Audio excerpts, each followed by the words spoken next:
Production possibility curve, इसे production possibility frontier भी कहते हैं। Production possibility curve is a graphical presentation of all possible combinations of production of two goods that can be produced with the help of given resources and technology. इसका मतलब है कि production possibility curve दो commodities मतलब good X और good Y के वो सारे पॉसिबल कॉम्बिनेशंस बताता है जो गिवन रिसोर्सेज और टेक्नोलॉजी की हेल्प से प्रोड्यूस किए जा सकते हैं। देखते हैं हम इसको डायग्राम से ये क्या कहना चाहते हैं। इस डायग्राम के से हमको पता लगता है कि यदि सारे के सारे रिसोर्सेज जो भी लैंड है, कैपिटल है, जो भी रिसोर्सेज हैं, अगर वो सिर्फ वाई के प्रोडक्शन में यूज़ कर दिए जाएं तो वाई की 60 यूनिट प्रोड्यूस होंगी, लेकिन उस केस में एक्स की 1 यूनिट भी प्रोड्यूस नहीं होगी। सारी की सारी यूनिट सिर्फ वाई के प्रोड्यूस होंगी और ये पॉइंट ए को शो करेगा। वहीं अगर यानी कि 60 यूनिट हमारा y प्रोड्यूस होगा लेकिन 0 यूनिट्स x प्रोड्यूस होगा, x की कोई यूनिट प्रोड्यूस नहीं होगी। लेकिन यदि y की यूनिट्स को कम किया जाता है, 50 यूनिट प्रोड्यूस किया जाता है, तो इस केस में कुछ रिसोर्सेज x के प्रोडक्शन में भी यूज़ होने लगेंगे। उस केस में x का 1 यूनिट प्रोडक्शन बढ़ जाएगा। तो यहाँ पे 50 यूनिट्स y प्रोड्यूस होगा और 1 यूनिट x प्रोड्यूस हो जाएगा और पॉइंट b मिलेगा।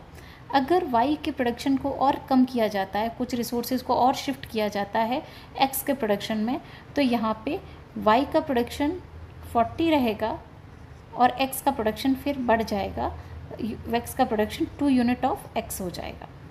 अब अगर y का प्रोडक्शन और कम किया जाए तो 30 यूनिट्स ऑफ y हो जाएगा और 3 यूनिट्स ऑफ, यहाँ पे 3 है, अगर ये 30 है तो ये कितना है 3 है, तो 3 यूनिट ऑफ x हो जाएगा। अगर y का प्रोडक्शन और कम किया जाए तो 20 यूनिट्स ऑफ y हो जाएगा और 4 यूनिट ऑफ x हो जाएगा। y का प्रोडक्शन और कम किया जाता है तो 10 यूनिट्स ऑफ y हो जाएगा और 5 यूनिट्स ऑफ x हो जाएगा। और अगर y का प्रोडक्शन 0 कर दिया जाता है तो सारी की सारी रिसोर्सेज अगर x के प्रोडक्शन में लग जाते हैं तो y का प्रोडक्शन 0 हो जाएगा। इस पॉइंट पे जी पॉइंट हम इसको ले सकते हैं या कुछ और दूसरा पॉइंट नाम दे सकते हैं। तो y का प्रोडक्शन 0 हो जाएगा और x का प्रोडक्शन 5 यूनिट हो जाएगा।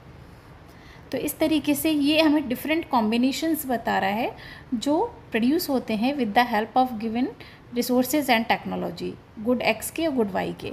यहाँ पे रिसोर्स एंड टेक्नोलॉजी में कोई भी इंक्रीजमेंट या डिक्रीजमेंट नहीं हो रहा, वो फिक्स हैं।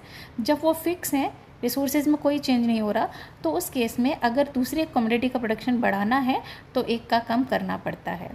यही हमें